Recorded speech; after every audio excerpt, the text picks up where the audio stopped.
Various files are to be discussed in high-profile government meeting to be chaired by Prime Minister Abdelmalek Salal next month. Torrential rains in the southern province of Jilfa left considerable amount of damage.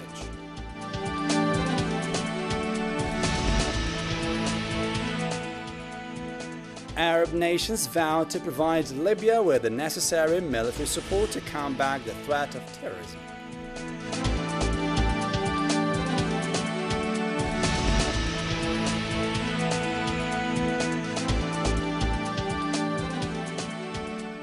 Those were today's top stories. Thank you for joining us live on Dzair News. As I mentioned in the headlines, confirmed sources to Dzair News stated that a high-profile encounter bringing together government officials will take place next month.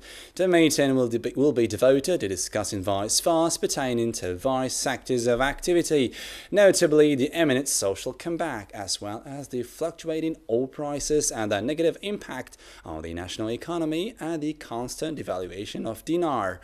For his part, the Minister of Housing, Abdelmajid Tebboune, will present an inclusive report on idle future projects and the preparations for the next rehousing preparation.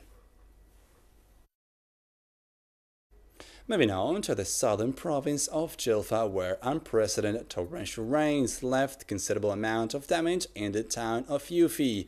According to confirmed sources, the heavy rainfall swamped into around 50 houses in the Yufi region, as well as affecting animal cattle. The floods also washed away 3 cars, 2 of which were recovered. Moving on to another story, the newly appointed Minister of Commerce, Bakhti Belaib, undertook a series of new procedures which seem to counter those taken by his predecessor, Ammar bin Yunus, the latter that stirred controversy in the public opinion and local media. The decision includes the controversial car dealership law. More details with Lamia Qasmi in the following report. All the indications point that the new minister on top of the Commerce Ministry, Bakhti Belaib, has officially started a battle to review all the decisions made by his predecessor, Ammar bin Yunus. The first decision he undertook in this regard is reviewing the list of importers due to the injustice expressed by the latter through this list. بالنسبة للمستوردين الغشاشين وقعت مؤخرا. Concerning fraudulent importers, lists were provided containing names of those who were accused of committing fraud and not presenting their files in due time. According to our investigations, they have indeed presented their files, and we have removed them from the list. And we have taken the names of the people who made this list to be punished. The minister's reform decisions did not stop here. He revealed from the capital of High Plateaus, Sétif, eastern Algeria, that the decision to ban the import of locally produced goods would not be fully implemented, respecting the principle of the freedom of commerce.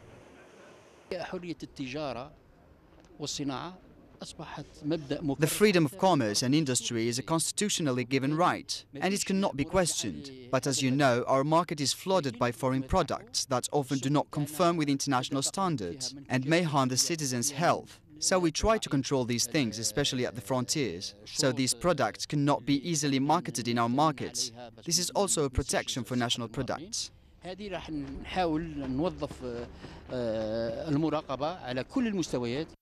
Concerning the new specifications governing the activities of car dealerships, Minister Bakhti reassured the citizens that the government does not intend to reduce the quantity of imported cars. Instead, he stressed the importance of regulating the vehicle's security and safety standards. The Ministry of Industry, in collaboration with the Ministry of Commerce, is working to put some transparency in these economic activities. There is no attempt to reduce imports in this field. However, there are conditions relating to the safety of roads users, and we shouldn't take this lightly. If we emphasize the conditions, no unsafe cars would be imported.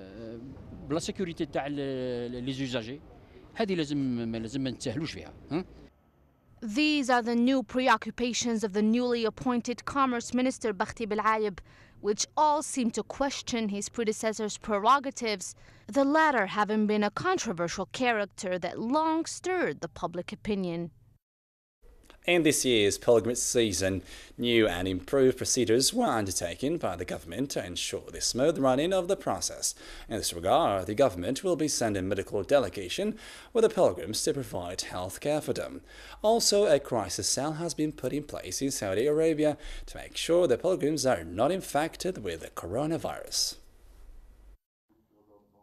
Medical crews will accompany pilgrims this year during all the scheduled flights to take care of emergency cases and ensure proper medical care for the pilgrims that often suffer from health problems in the holy places of Islam. The medical delegation contains 115 doctors, including physicians, nurses, and some specialized doctors. To avoid the same scenario that happens each year, the government, in a first move of its kind, initiated the ration for each pilgrim to ensure a balanced diet for all of them during the holy season of pilgrimage. We will provide food rations for pilgrims because they used to suffer in the last years. Now the government has taken the procedure to provide daily ration for each pilgrim in all cities like Mecca or Medina, and even in places of worship like Mina and Arafat. In addition to the procedures that the government already undertook this year, 9 tons of medicines will accompany the medical delegation, and an emergency cell is put in place in Saudi Arabia to make sure Algerian pilgrims are safe from the coronavirus.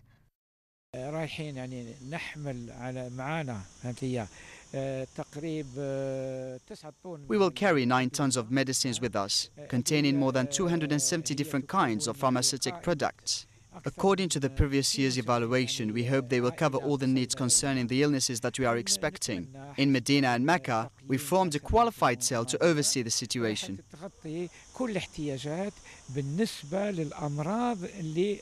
New and improved procedures are undertaken by the government to ensure a smooth-running pilgrimage season this year, procedures that have never been applied in previous seasons. But will they suffice to make this season organizationally exceptional? Now let's shift to the health sector, where diabetes has become an increasingly prevalent and severe public health issue in Algeria.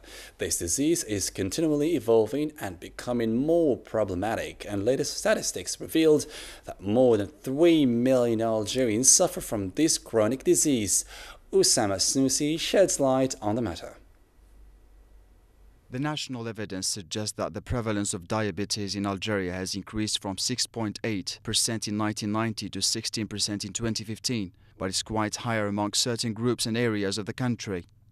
The disease affects all population groups, especially 35 to 70-year-olds, who constitute a large segment of the working population. As the prevalence of diabetes continues to increase, the financial burden will increasingly weigh heavily on social security resources and the government budget. Future priorities must focus on empowering general practitioners in treating type 2 diabetes, improving screening of diabetes and its complications, tackling the growing obesity epidemic, strengthening health information system, and implementing the National Diabetes Prevention and Control Plan. Similar to much of the developing world, Algeria is currently undergoing an epidemiological transition. While mole and undernutrition and infectious diseases used to be the main causes of poor health, today there is a higher proportion of chronic, non-communicable diseases, including diabetes. In our international news, an emergency meeting of the Arab League was held in Cairo today to discuss the possibility of intervention in Libya to resolve the ISIS issue. In the course of this meeting, Arab nations vowed to provide Libya with the necessary military support to combat this threat to the country and wider region. Amin Misdoa has the details.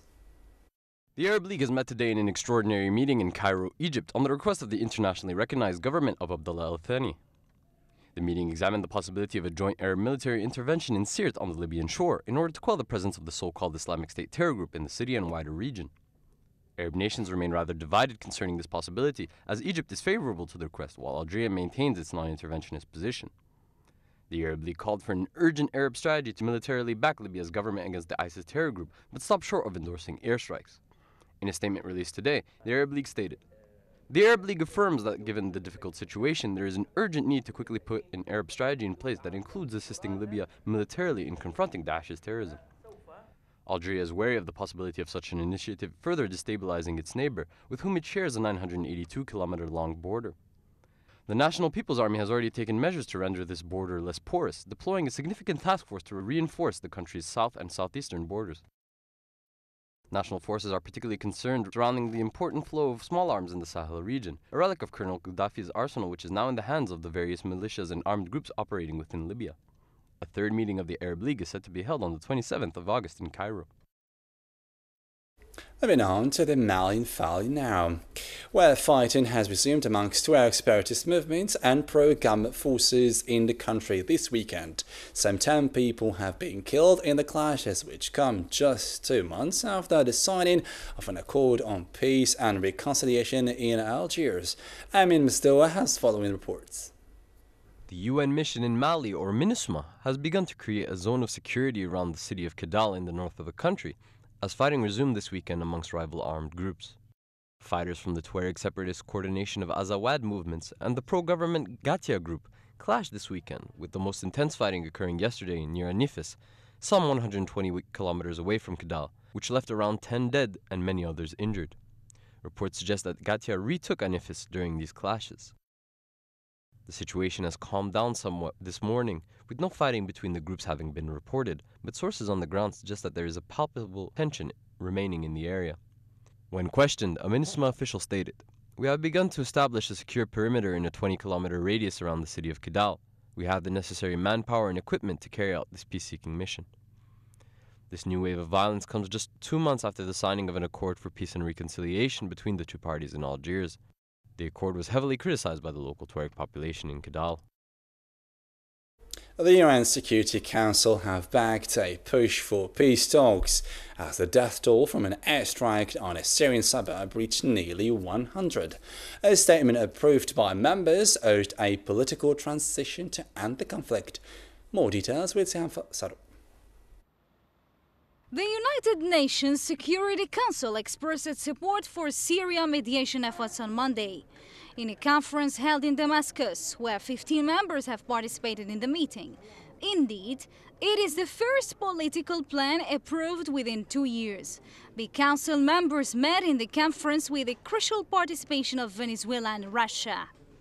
In a rare move, Venezuela expressed its clear position towards its ally Syria, denying the political transition and the transitional governing body. The 15-member council only adopts statements by consensus. The text was drafted by the 5 permanent members, the United States, Russia, China, Britain and France, following a briefing by a UN mediator, Stefan de Mistura.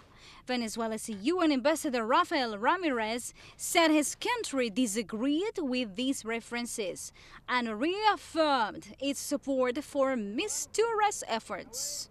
For its part, Russia's foreign minister Sergei Lavrov claimed on Monday that Moscow did not accept the departure of Syrian President Bashar al-Assad as a prerequisite for launching any peace process in the war-torn country. The Syrian Air Force bombarded an area north of Damascus on Monday, keeping up its attack on a rebel-held district where more than 100 people were killed and 240 were injured on Sunday in an airstrike on a market. A word about sports now. This disciplinary committee of the Professional Football League released last night the verdict on the first disciplinary matter of the season related to the unfortunate events that took place during the first fixture of the season between MC Algiers and CR Belouizdad. To this effect, the 2 Algiers-based clubs received a penalty of 2 matches behind closed doors, and if the events are to occur again, the clubs might face harsh sanctions according to the LFP Disciplinary Committee. And finally, sand animation, also known as sand art, is a style of live performance art and a type of animation where an artist creates a series of images using sand in a process which is achieved by applying sand to a surface and then rendering images by drawing lines and figures in the sand. And Saadeddine Lazhari is one of Algeria's leading artists in this type of art. Sand animation is a cinematographic practice which uses the visual and aesthetic properties of sand to create an animated image, and Saadeddine Lazhari is one of Algeria's leading artists in this kind of art. This is a new technique in Algeria and the whole world, but it wasn't widely highlighted, so we want to give some sort of interest to this art.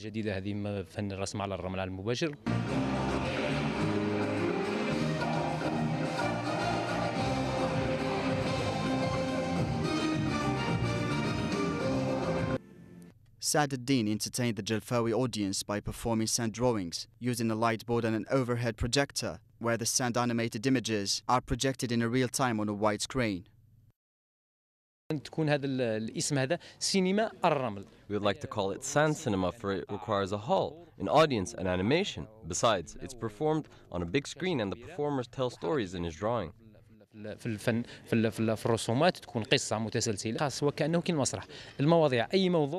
It's a special art like theater. You can tell stories related to many topics like folk stories and classic stories. You can even tell daily life stories.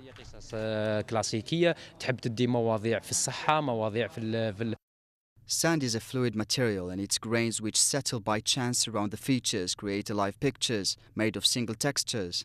The sand mixing creates strange movements which can approach choreography in the case of live painting. And with this work of art, we come to the end of our news in English, brought to you live from Dzair News. Thank you for joining us. Bye-bye.